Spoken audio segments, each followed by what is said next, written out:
और आप देख रहे हैं 5G यानी 5 जनरेशन के शो में अब वक्त है खबरों के सेंसेक्स का, यानी वो शो जिसमें हम आपको दिखाते हैं वो खबरें जिन पर पूरे दिन रहती है हलचल और हमारी नजर। खबरों के सेंसेक्स में आज कौन सी खबर बड़ी होगी, किस खबर पर पूरे दिन हलचल रहेगी। खबरों के सेंसेक्स में उस खबर की ABCD, आज की सारी बड़ी खबरें आपको दिखाने के लिए हमारे साथ जुड़ेंगे देश भर में फैले हमारे रिपोर्टर्स, जिनकी रहती है खबरों के बाजार पर पहली नजर।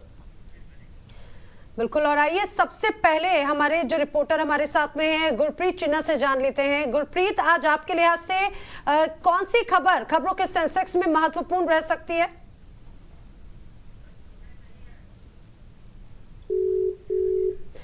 चलिए गुरप्रीत की जगह रंजीता से जान लेते हैं। पहले रंजीता, कौन सी खबर खबरों के सेंसेक्स में आज प्रमुख रह सकती है?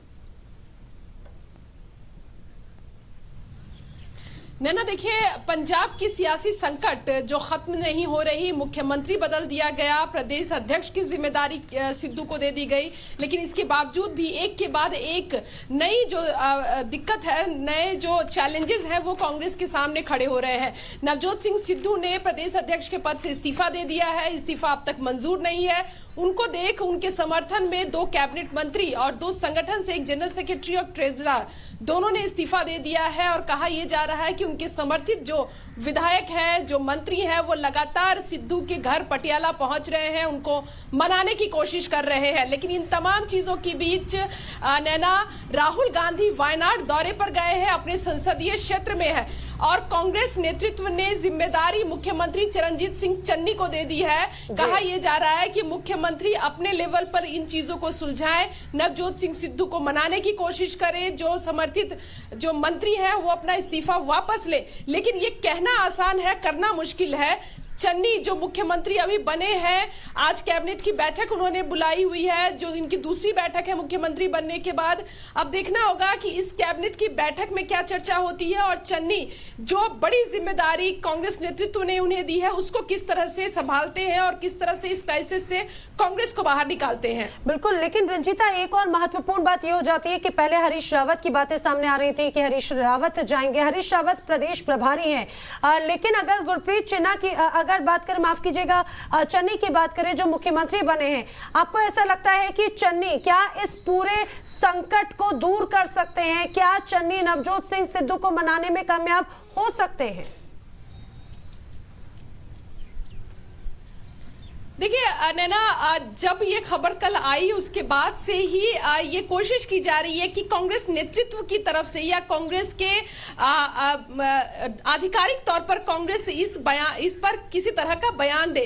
कल आपको याद होगा रणदीप सिंह सुरजेवाला जो है वो कांग्रेस मुख्यालय आए, उन्होंने मीडिया से कहा भी कि वो प्रेस कॉन्फ्रेंस में इस मुद्दे पर बात करेंगे, लेकिन कांग्रेस नेतृत्व की तरफ से मना कर दिया गया कि इस पर कोई भी दिल्ली में प्रतिक्रिया नहीं देगा, जिसके बाद किसी भी नेता की प्रतिक्रिया आप नहीं देख रही होंगी। और ये डिसाइड किया गया कांग्रेस नेतृत्व की तरफ से कि कोऑर्डिनेशन का काम हरीश रावत देखेंगे, लेकिन जो स्टेट की जो ये क्राइसिस है इसे खत्म करने का काम भी स्टेट लीडरशिप से सारे मसले हल नहीं हो जाएंगे, इससे ऊपर भी कांग्रेस पार्टी को कुछ सोचना होगा। आप बने रहिए रंजीता, हमारे साथ रविकांत भी जुड़ चुके हैं। रविकांत, आपके लिहाज से आज की सबसे बड़ी खबर?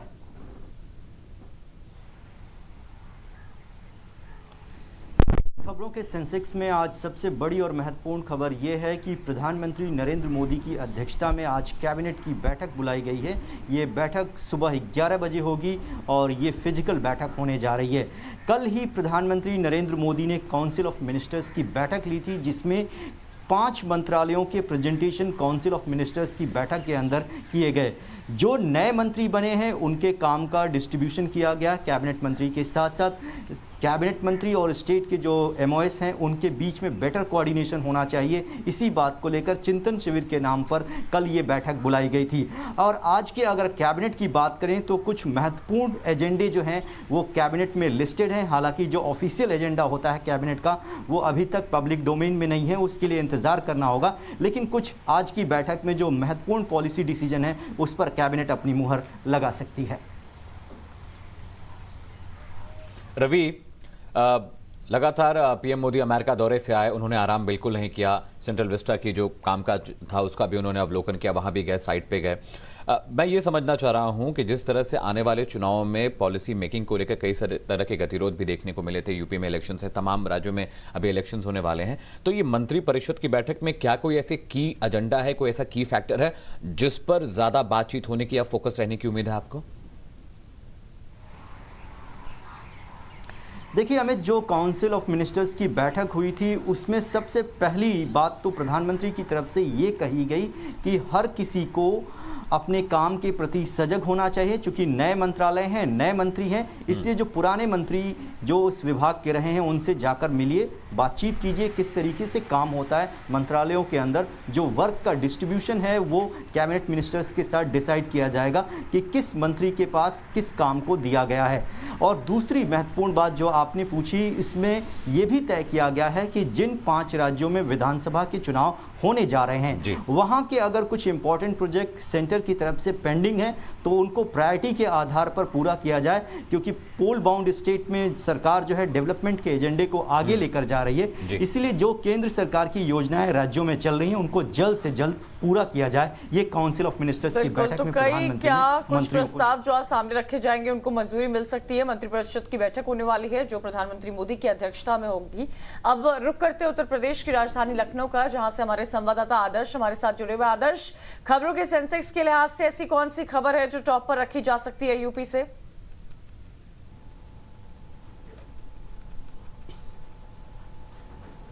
देखिए, मैं आपको बता दूं कि कांग्रेस के महासचिव और यूपी की प्रभारी प्रियंका गांधी अपने 4 दिनों के दौरे पर यूपी आई हुई हैं, लेकिन जब से पंजाब कांग्रेस में उथल पुथल मची हुई है, नवजोत सिंह सिद्धू का जब से इस्तीफा हुआ है, तब से उन्होंने यहां पर जो बैठकें थी वो सभी बैठकें रद्द कर दी हैं। कल उनकी पार्टी के कई लोगों के साथ बैठकें होने वाली थी, जिसमें ना सिर्फ पुराने पार्टी के नेता शामिल थे बल्कि वो लोग भी शामिल थे जो कांग्रेस की यूपी में होने वाली प्रतिज्ञा यात्रा को लेकर रोड मैप तैयार करते, साथ ही साथ टिकटों को बंटवारों को लेकर और जो सर्वे हुए थे, कांग्रेस का इंटरनल सर्वे था यूपी को लेकर, उस पर चर्चा करने के साथ माना जा रहा था कि टिकट फाइनल करने की भी प्रक्रिया शुरू हो जाएगी। लेकिन प्रियंका गांधी ने कल सभी बैठकों को रद्द कर दिया और यहां तक कि वो प्रदेश कांग्रेस कार्यालय पर भी नहीं गई और वो अपने कॉल हाउस पर ही मौजूद रही। वहां से लगातार वो पंजाब कांग्रेस की जो राजनीति है, उथल पुथल है, वहां पर नजर रख रही थी। आज माना जा रहा था कि आज भी वो कई बैठकें कर सकती थी, लेकिन जो हमारे सूत्र हमें बता रहे हैं उसके मुताबिक आज वो अपना सभी दौरा यूपी का रद्द कर वापस दिल्ली जा सकती हैं। ऐसे में ये बड़ा सवाल है कि आखिर कांग्रेस की महासचिव प्रियंका गांधी यूपी दौरे पर आती हैं, लेकिन बीच में हमेशा उनके साथ कुछ न कुछ ऐसा होता है जिसकी वजह से, पार्टी की वजह से उन्हें वापस जाना पड़ता है। इस बार कांग्रेस के बड़े नेताओं को उम्मीद भी थी कि इस बार जब प्रियंका गांधी आई हैं तो कुछ न कुछ चुनाव से लेकर बड़े फैसले जरूर होंगे, लेकिन माना जा रहा है कि एक बार फिर से वो अपनी सभी बैठकें रद्द कर दिल्ली वापस लौट जाएंगी। तो मिशन तो यहाँ पर यूपी है, लेकिन बीच बीच में कभी पंजाब की बात आ जाती है, कभी छत्तीसगढ़ की बात आ जाती है, तो बीच में जो बाधाएं आ रही हैं, और ये बाधाएं ही हैं कि इस वजह से कांग्रेस का पार नहीं लग पा रहा है, कांग्रेस वो लक्ष्य हासिल नहीं कर पा रही है, कांग्रेस को जो लक्ष्य यहाँ पर हासिल करना था। तो आदर्श, अब ऐसे में क्या रणनीति बदलने की जरूरत नहीं है, क्योंकि फोकस तो उत्तर प्रदेश पर होना चाहिए ना, सबसे बड़ा राज्य, सबसे बड़ा चुनाव, और फोकस यहाँ पर करना है मजबूती अगर कांग्रेस को पानी है तो।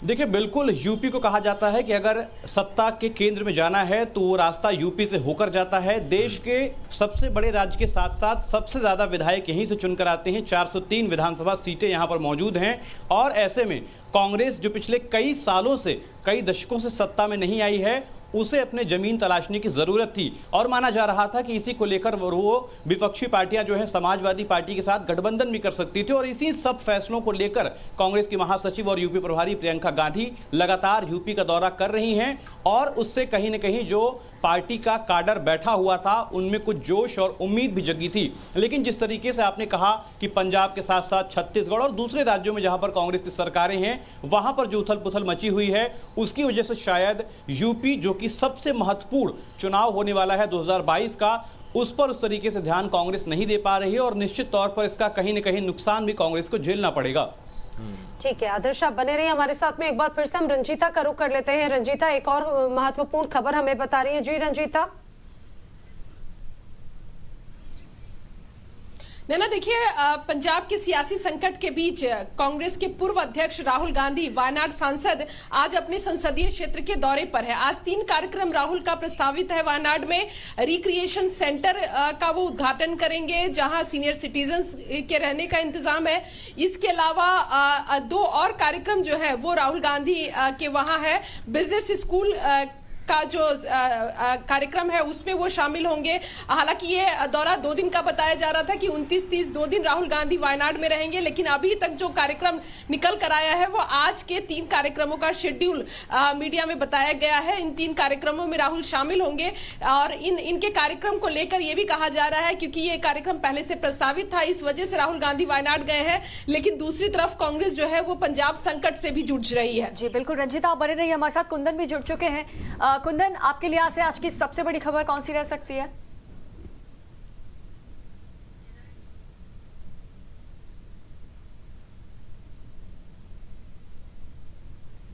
कुंदन, आवाज पहुंच रही है आप तक? बिल्कुल, मैं आपको बताऊं कि 30 कल यानी जी भवानीपुर में उपचुनाव होने हैं, लेकिन उससे पहले जो सबसे बड़ी चुनौती मुझे लगता है कि वोटरों को निकलने के लिए हो रही है। कोलकाता में हो रही लगातार बारिश। हम इस वक्त कैमिक स्ट्रीट के इलाके में हैं और मेरे पीछे देर रात से हो रही बारिश का नजारा देखिए कि किस तरीके से लगातार सड़कों पर पानी लगा हुआ है। और ये जो मेट प्रेडिक्शन है वो कल के लिए भी, आज और कल लगातार जिस तरीके से बारिश हो रही है। और ममता बनर्जी अपने चुनावी रैलियों में भी इस बात की अपील करती थी कि कैसे अगर लोग नहीं निकले तो कितना बड़ा मुश्किल हो सकता है, क्योंकि वैसे ही इस पूरा जो कोलकाता का भवानीपुर इलाका है वो अर्बन सेंटर से है, लेकिन इस बार अगर बारिश की वजह से लोग नहीं निकले तो कितना बड़ा मुश्किल होगा। और मुझे लगता है कि प्रशासन के लिए भी एक बड़ी चुनौती होगी, क्योंकि आज तमाम बूथों पे देर रात तक जो बैलेट है और जो कि ईवीएम मशीन है उनको पहुंचाने की कोशिश है। और ये पूरे इलाके में जगह जगह पुलिस ने बैरिकेड कर रखा है और 40 के करीब जो पैरामिलिट्री फोर्सेस के जवान तैनात किए गए हैं। इन सबों के बीच में देखिए मेरे पीछे जो गाड़ी जा रही है ये भी एक इलेक्ट्रिक कमीशन की गाड़ी है। और इस तरीके की दिक्कत अगर लगातार बारिश होती रही तो बहुत मुश्किल होगी। देखिए किस तरीके से सुबह का 9 बज चुका, लेकिन लगातार दुकानें बंद पड़ी हैं और एक तरह से जो रोजमर्रा की सामान को बेचने वाले लोग हैं वो भी परेशान है। इक्का दुक्का लोग निकल रहे हैं और जो मेट का प्रेडिक्शन है वो लगातार इस तरीके की बारिश लगातार जारी रहेगी। और कोलकाता के ज्यादातर सड़कों पे आप देखेंगे किस तरीके की पानी, वाटर लॉगिंग की समस्या चारों तरफ दिख रही है, जो कि आज एक बड़ी खबर रहेगी। और कल जब ममता बनर्जी के भवानीपुर का चुनाव होगा वहां भी वोटरों को घर से निकालना भी एक बड़ी चुनौती होगी। बहुत बहुत शुक्रिया इस अपडेट के लिए, साथ रहिएगा। पंजाब में हलचल तेज हो गई है और सिद्धू के घर पर लोगों का आना जाना और भी शुरू हो गया। रंजीता लगातार हमारे साथ है, गुरप्रीत हमारे साथ लगातार बने। गुरप्रीत, क्या कुछ अपडेट वहां से, क्योंकि पंजाब से जो खबरें आ रही हैं कल शाम से ही, उनमें हर रोज हर वक्त नए खुलासे हो रहे हैं? बिल्कुल, अगर बात करें तो वहां पे लगातार जो सिद्धू लॉयलिस्ट है वो पटियाला में जाके नवजोत सिंह सिद्धू को मनाने की कोशिश कर रहे हैं। हमने देखा सुबह 7 बजे राजा वड़िंग, अमरिंदर सिंह राजा वड़िंग और साथ में प्रगट सिंह दोबारा जाते हैं। कल रात और सुबह फिर जाते हैं, फिर लगातार बैठक चलती है। और अभी कुछ समय पहले वहां से निकले हैं, शायद चंडीगढ़ को आ रहे हैं, क्योंकि कैबिनेट मीटिंग भी कॉल की हुई है और दोनों ही आवाज स्पष्ट यहाँ पर आ नहीं पा रही है गुरप्रीत चिन्ना की। लेकिन अमित, जैसा कि कहा कि पंजाब में ये हलचल अभी और ज्यादा बढ़ती हुई नजर भी आएगी कंचन। बिल्कुल, और ये देखने और समझने की भी जरूरत है, क्योंकि लगातार जो हालात बने हुए हैं क्या उसमें कुछ सही फैसला निकल पाता है। गोविंद गुर्जर हमारे साथ जुड़े हुए हैं। गोविंद, खबरों के सेंसेक्स के लिहाज से ऐसी कौन सी खबर है जिसे टॉप में तरजीह दी जा सकती है? देखिए, आज भोपाल में जो राज्यसभा सांसद हैं शक्ति सिंह गोहिल, उनकी प्रेस कॉन्फ्रेंस है।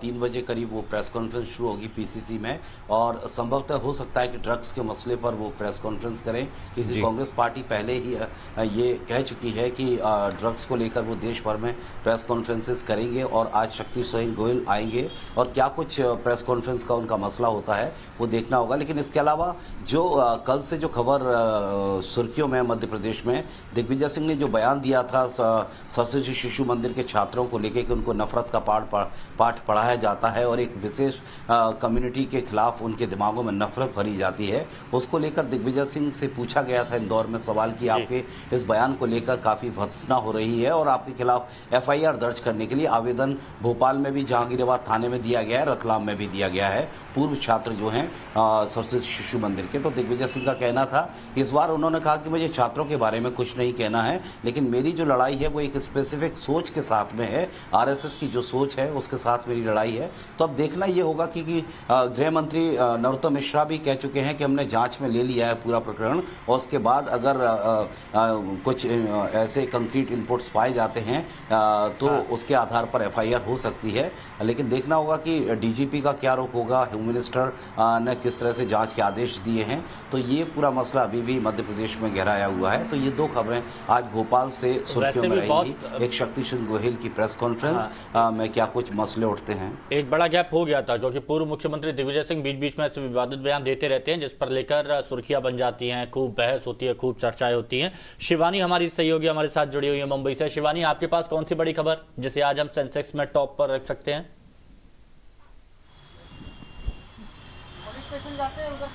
जी देखिए, बहुत बड़ी हाईकोर्ट में सुनवाई होने वाली है अनिल देशमुख के मैटर को लेकर, जहां पर ईडी के पूरे प्रकरण पर भेजे गए सारे समन्स को रद्द करने की रिक्वेस्ट अभी भी अनिल देशमुख द्वारा जारी है, जिसको लेकर आज ईडी जो है वो कोर्ट के सामने इस बात को पेश करेगी कि आखिर उनके पास किस बिना पर इस समन को रद्द न करने का कारण होता है। हालांकि लगातार अनिल देशमुख के वकीलों द्वारा इस तरीके की प्रकरण रचे जा रहे हैं कि ईडी जानबूझकर हियरिंग्स को डिले कर रही है जिससे कि प्रकरण लंबा चले। लेकिन आपको बता दें कि जो सचिन वाजे की चार्जशीट सामने आई थी, टाइम्स नाउ ऑफ भारत पर हमने एक्सक्लूसिवली ब्रेक करी थी, उसमें ये साफ साफ लिखा था कि सचिन वाजे ने साफ साफ अनिल देशमुख का नाम लिया है कि किस तरह से डायरेक्ट कांटेक्ट में थे वो सारे बार्स और रेस्टोरेंट से वसूली करने के लिए, और वही 4 करोड़ 70 लाख रुपए उन्होंने अनिल देशमुख को डायरेक्टली हैंडओवर किए थे, जिसके चलते ये तो साफ हो जाता है कि अनिल देशमुख की मुश्किलें टलेंगी नहीं। लेकिन इस हाईकोर्ट की हियरिंग पर सबकी निगाहें इसलिए होंगी क्योंकि इससे पता चल पाएगा कि आखिर अनिल देशमुख को किसी भी तरीके से पूरे प्रकरण में राहत मिलेगी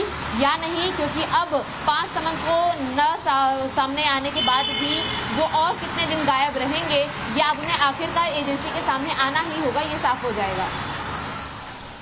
ठीक है शिवानी, अब रुक कर लेते हैं मोहित भट्ट का। मोहित, आप जहां पर हैं वहां की हलचल भी बताएं और आज आपके लिए आज से खबर कौन सी महत्वपूर्ण रहने वाली है?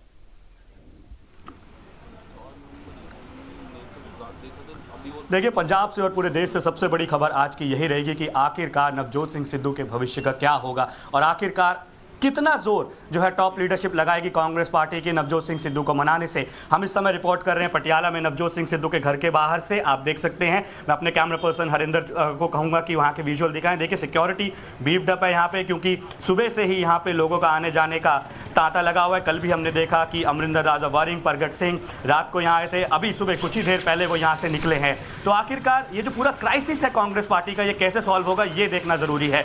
अमरिंदर सिंह जब पंजाब के मुख्यमंत्री थे, उनके ऊपर कई आरोप लगाए नवजोत सिंह सिद्धू ने। उन्होंने ये तक कहा कि बेअदबी के मामले में कैप्टन अमरिंदर सिंह ने कोई फैसला नहीं लिया। अकालियों को जेल के पीछे पहुंचाने के वादे पे ये सरकार आई थी, बेअदबी के मामले में आरोपियों को जेल पहुंचाने के मामले में सरकार आई थी, लेकिन वो सब नहीं हुआ। कैप्टन अमरिंदर सिंह ने इस्तीफा लिया तो सिद्धू को ये लगा कि अब एक तरह से सुपर सीएम वो हैं, चीफ मिनिस्टर बनने की उनकी इच्छाएं जागी, उनके साथियों ने भी उनको सपोर्ट किया। बट कांग्रेस हाईकमांड शुरू से ये जानता था सिद्धू बहुत अनस्टेबल हैं, सिद्धू के बारे में आप कभी कुछ कह नहीं सकते, वो कौन सा कदम कहाँ रखेंगे वो नहीं बता सकते, इसलिए उन्हें चीफ मिनिस्टर नहीं बनाया। गुरप्रीत सिंह चन्नी जब चीफ मिनिस्टर बने तो नवजोत सिंह सिद्धू को ये लगा कि आखिरकार जो ब्यूरोक्रेटिक अपॉइंटमेंट्स होंगी या कुछ जो अपॉइंटमेंट्स होती हैं सरकार में, कैबिनेट एक्सपेंशन होगा, आखिरकार उसमें उनकी चलेगी। लेकिन वहां भी ऐसा नहीं हुआ। इस बात से नवजोत सिंह सिद्धू नाराज हुए और अचानक ही उन्होंने अपना इस्तीफा दे दिया बिना टॉप पार्टी हाईकमांड से बात किए हुए। सोर्सेस हमें यह तक बताए हैं कि जो top leadership of the Congress party जब उनसे बात करना चाहती थी, उन्होंने उनका फोन भी नहीं उठाया। प्रगट सिंह, अमरिंदर राजा वारिंग हमेशा से कल से यहां पे बैठे हुए थे, सुबह भी वो यहां पे थे, काफी दौर की बातचीत चली है। अब देखना यह होगा कि आखिरकार कितनी कोशिश करेगी कांग्रेस की top high command Navjot Singh Sidhu को मनाने में। हमने देखा कि कैप्टन अमरिंदर सिंह ने कल जो है एक तीखा हमला किया नवजोत सिंह सिद्धू पे और ये कहा कि ये बहुत अनस्टेबल है, पंजाब जैसे बॉर्डर स्टेट के लिए नवजोत सिंह सिद्धू ठीक आदमी नहीं है। पर्सनल अटैक हर तरफ से चल रहे हैं नवजोत सिंह सिद्धू के ऊपर। देखिए, सबसे बड़ा सवाल यहाँ पे ये है कि जब कैप्टन अमरिंदर सिंह और नवजोत सिंह सिद्धू की लड़ाई चल रही थी, सवाल यही था कि चुनाव में कुछ महीने रह गए हैं और उससे पहले अगर आपके चीफ मिनिस्टर और प्रदेश कांग्रेस कमेटी के चीफ की ऐसा झगड़ा चलता है तो पार्टी के प्रोस्पेक्ट्स अच्छे नहीं होते हैं। लेकिन फिर अमरिंदर सिंह चले गए, गुरप्रीत सिंह चन्नी आ गए, दलित चेहरा पेश किया गया, लेकिन फिर भी नवजोत सिंह सिद्धू ने अब इस्तीफा दे दिया है। तो कांग्रेस का आखिरकार भविष्य क्या होगा पंजाब में, देखना जरूरी है, क्योंकि आम आदमी पार्टी जो है वो अपना ग्राउंड गेन कर रही है। बीजेपी किसान आंदोलन की वजह से बहुत पिछड़ी हुई है। बिल्कुल मोहित, आप बने रहिए हमारे साथ। आदर्श का एक बार फिर से रुख कर लेंगे। आदर्श के पास एक और महत्वपूर्ण खबर है। आदर्श,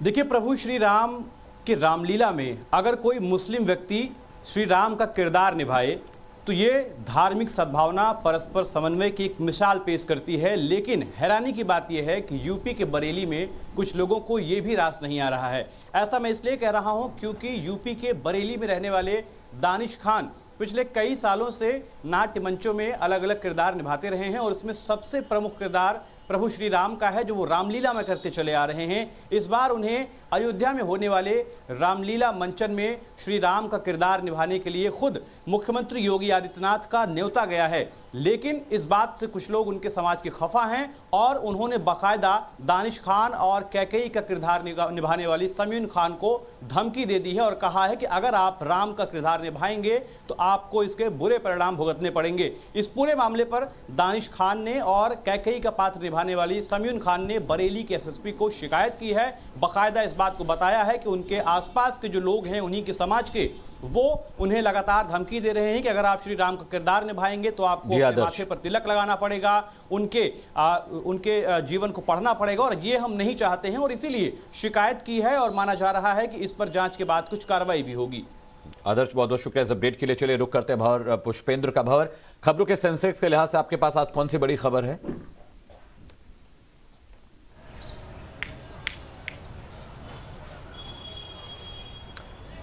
भंवर, अगर आपको मेरी आवाज आ पा रही हो तो मेरा सवाल ये था कि खबरों के सेंसेक्स के लिहाज से आपके पास आज कौन सी बड़ी खबर है? कट गया।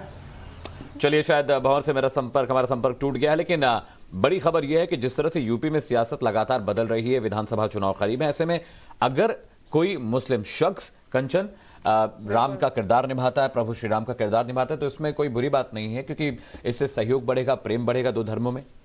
और पंजाब की खबर भी बहुत अहम खबर है अमित, क्योंकि जिस तरह से पंजाब में कलह लगातार देखने को मिल रही है उससे तो एक चीज साफ है कि कांग्रेस पार्टी किसी भी राज्य में अगर अपनी सरकार बनाने और उसको चलाने में कायम हो जाए तो शायद कांग्रेस के नेतृत्व पे इतने गहरे सवाल न खड़े हों। और बिल्कुल, आप सेंसेक्स मीटर की बात कर लेते हैं कि जो खबरें हमने यहां पर दिखाई, हमारे सहयोगी ने, हमारे रिपोर्टर्स ने जो खबर बताई, अब सेंसेक्स मीटर में किस खबर की क्या जगह है तो ये हम आपको इस वक्त दिखा देते हैं। अब खबरों के ग्राफ पे कौन सी खबर ऊपर हुई, कौन सी खबर नीचे हुई, ये देखिए। ये वो खबरें थी पंजाब में जो विवाद चल रहा है उसको सुलझाने की कोशिश, मोदी कैबिनेट की अहम बैठक और प्रियंका का उत्तर प्रदेश दौरा और उसके बाद राहुल केरल को सौगात देंगे और दिग्विजय अपने बयान पर कायम है। ये वो खबरें थी जो हमने आपको बताई। बिल्कुल, ये वो हेडलाइंस थी जो हमारे रिपोर्टर्स ने आप तक पहुंचाई और अब जो नई रैंक है वो हम आपको बताते हैं। दरअसल नई रैंक में जो सबसे बड़ी खबर है वो मोदी कैबिनेट की अहम बैठक है। इसके अलावा पंजाब विवाद को सुलझाने की कोशिश भी आज महत्वपूर्ण खबर रहेगी। राहुल का केरल दौरा भी महत्वपूर्ण रहने वाला है। दिग्विजय के बयान को लेकर भी विवाद है। प्रियंका का यूपी दौरा भी महत्वपूर्ण रहेगा। और फिलहाल रुकेंगे एक छोटे से ब्रेक के लिए। आप देखते रहिए टाइम्स नाउ भारत।